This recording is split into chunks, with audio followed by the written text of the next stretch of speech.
আজকে কমার্সের 2023-25 যে থার্ড সেমিস্টারের পরীক্ষা আমাদের আগামী 14ই জুন হবে, 14ই মে সরি, সেখানে 1.3.7b থার্ড সেমিস্টার যে সাজেশন সেটা দেওয়া আছে। তোমরা বিভিন্ন বই অনেকে কালেক্ট করতে পারেনি, তাই তাদের জন্য বাংলা ভার্সন এবং English version both answer ready করে দিয়েছি, দেখে নেবে।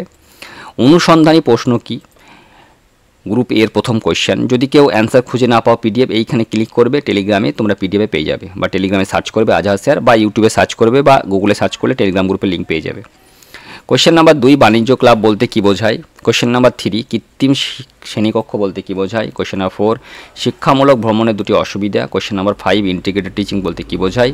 মূল্যায়ন এবং পরিমাপের পার্থক্য। শিক্ষা বিজ্ঞান সংক্রান্ত বিশ্লেষণের প্রয়োজনীয়তা কী।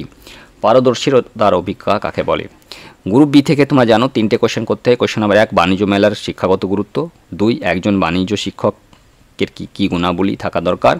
এবং 3, অনুশিক্ষণের বৈশিষ্ট্য এবং অনুসরণ চক্রটাকে তোমরা দেখে রাখবে। মূল্যায়নের বিভিন্ন ধাপগুলি আলোচনা করুন এবং পারদর্শিতা অভিজ্ঞার ধাপগুলি আলোচনা করুন। এই গেল গ্রুপ বি থেকে কোয়েশ্চেন। গ্রুপ সি থেকে যে কোয়েশ্চেনটা তোমরা করতে হবে সেটা হলো ফার্স্ট কোয়েশ্চেন, যে একজন শিক্ষণ কীভাবে কৃত্রিম শিক্ষণকে বাস্তবে পরিণত করবেন, অর্থাৎ এক্ষেত্রে কীভাবে তার মানের উন্নয়ন করবেন, গুণগত মান, এই কোয়েশ্চেনটা। এবং 2 নম্বর যে কোয়েশ্চেনটা আছে সেটা হলো পাঠ্যপুস্তক প্রণয়নের ক্ষেত্রে গুরুত্বপূর্ণ বিষয়গুলি সংক্ষেপে ব্যাখ্যা করুন। এই গেল তোমাদের কমার্স সাবজেক্টের সাজেশন। ভালো করে সবাই পরীক্ষা দেবে, বেস্ট অফ লাক সবাইকে আমার তরফ থেকে। বাকি পিডিএফ এবং সাজেশন পেতে, যদিও কেউ ইংলিশ ভার্সন চাও তাদেরও ইংলিশ ভার্সন রেডি করে দেওয়া আছে, গ্রুপ থেকে তোমরা পিডিএফটা কালেক্ট করে নিও। সবাই ভালো থেকো, সুস্থ থেকো, বেস্ট অফ লাক।